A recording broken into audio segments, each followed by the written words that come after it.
something I thought about the line between maybe like objectification and empowerment. Like, how Mhm. can you really tell where that is? How can you look at an ad and see that as being objectification, but then maybe someone else could see it as empowerment? Like, how do you kind of differentiate that? That is a really excellent question. And sometimes there aren't simple answers. When we look at the research, what we can see is that humans, both men and women, when they are shown images of semi naked humans, other humans, both men and women, they objectify them. That is, they award that person lesser moral and intellectual agency. And so if we look at women in our media, we are more often going to present as semi naked, scantily clad, sexualized, or overtly passive and perfected, serving male gaze. So that repetition Yeah. over and over again, it's one of the early things you learn in psychology, isn't it? How is knowledge gained? Yeah. It goes in with emotion and sensation, but repetition as well. So little girls and boys internalize the information that we're seeing about one gender being dehumanized in our media. And that doesn't just end with the picture. So Jo Swinson, I worked with Government Ministry of Equality, Jo Swinson, and she did a rapid evidence study of 172 studies to be able to make a statement that because of the amount of objectification of women in our media, this impacts on our political, social, and economic power. So, in other words, if a woman is perhaps up for, let's just say, up for leadership, there are so many things that can impact other people's perception of her. One of the, obviously many of the complaints are that she will be seen as baby making fodder and not committed. So she's either going to have children or she's got children and she's responsible. She does 90% of the domestic chores. But there is also that depersonalization that goes on when it comes to, does this person have moral and intellectual status? And so our perceptions are that we often have been encouraged to view women as a body so much that our sense of them as powerful, authoritative leaders is diminished. And studies, what I just said there isn't sort of a direct link there, it's perception, but studies show that men and women choose men as leaders for a huge variety of reasons. Mm-hmm. And so to come back to your question, which isn't simple to answer, because yes, women should be able to enjoy their sexuality and their sexual empowerment. Yes. And feel really great about themselves in and out of clothes.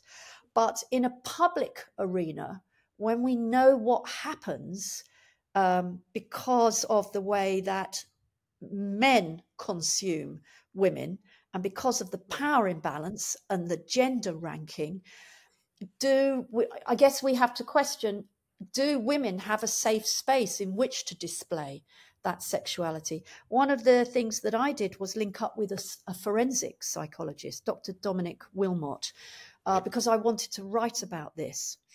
And he's been very vocal on psychometric testing that he has done for jurors in rape trials, to the point where he can predict who will vote in favour of the attacker and who will victim blame the rape survivor. And as we know, don't know if this is getting too deep for you. Do stop me, Shakayla, if I'm going. No, I love something like this. The statistics of rape trials are that only 2% find in favour of the female survivor. All the others find in favour of the attacker because of the victim blaming, because of she shouldn't have worn that dress. She went out on her own. Oh, was she drinking? Oh, did she look at that look at her attacker somehow before? Did she make an invitation? Did she talk to them? Did she even agree perhaps to go in a car, or, you know, all of these things which are then put on her that she didn't try hard enough to keep herself safe. Now, I suggest that that is the embodiment of finding women sort of the diminished personhood, the lesser moral and intellectual status. It must be her fault. She made some. She didn't try. She didn't think hard enough. She should have thought harder. And so, you know, I felt that this was so important. I wanted to write about this and help all of us understand that is what happens in our media. So we don't have a simple answer here, but when I looked at, for instance, because I commented on the Calvin Klein ad, you know, that was male photographers. How do we not know? It was very obviously male clients. And I know that the very talented model herself said that it was her choice. But how can we account for the amount of acculturation around male gaze that we've all absorbed growing up, and as certainly as very young women, that our bodies and our faces will be evaluated as to whether they conform to dominant culture ideals and whether they are pleasing to those ideals. And we can take it further. We can talk about Eurocentric beauty ideals that get given more space. We can talk about the, you know, that burden of that all women have, no matter what they look like, the feeling that their appearance matters more than their moral capacity.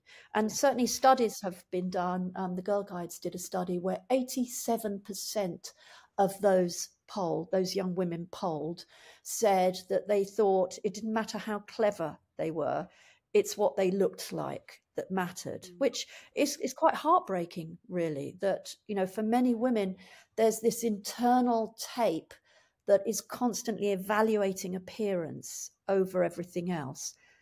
I think, you know, we know enough from studies to know that, unfortunately, men have also been conditioned to do that about women. So I commented on it and I said, this is objectification. And, you know, how can we know it? You know, sometimes photographers will say to me, well, how do I create something that isn't objectifying? There's a really simple answer is when that person doesn't have an authentic story. So a model in a studio playing to the gaze, playing to the camera lens, doing something that she might not do in other circumstances. So let's talk about the model who's got the sort of pre-orgasmic pout and the, you know, the body posture and the question, am I shaggable, on her face. That's not selfhood. That's not embodied selfhood. That's not active doing and being. It's playing to male gaze. So it's very easy to make good fashion imagery by giving, allowing the, you know, the human being in it to have an authentic story, a real story. Has she come from somewhere? Is she going from somewhere? What's on her face? You know, how, what can we read from her face? You know, can we assume that she has thoughts other than, can you tell me if I'm shaggable? Which is often, when you start to look at imagery, that's something that especially young models are encouraged to deliver that posture. And, you know, we also have a fashion industry that is prey to predators, you know, photographers who have got a very young woman who is pliable and will take her clothes off to command. I think there's more ethics that's needed in the making of photography of women by men. Thank you for giving me my box. Yeah.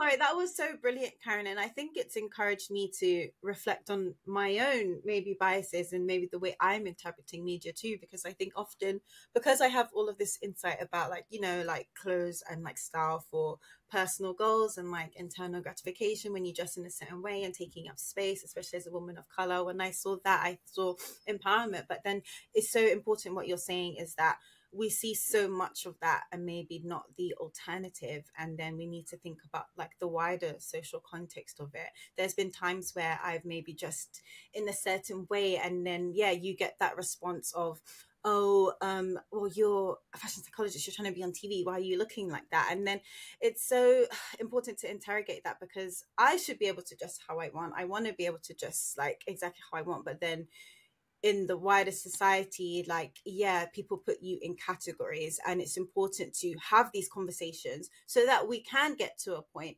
where we are not just, like, the clothes we wear and the style we wear is not just devoid from who we are, and then it's not just seen as like a sexy body, it's seen like the choices behind it are made clear. But sadly we're not there yet, but I think from having these conversations we'll definitely get to them.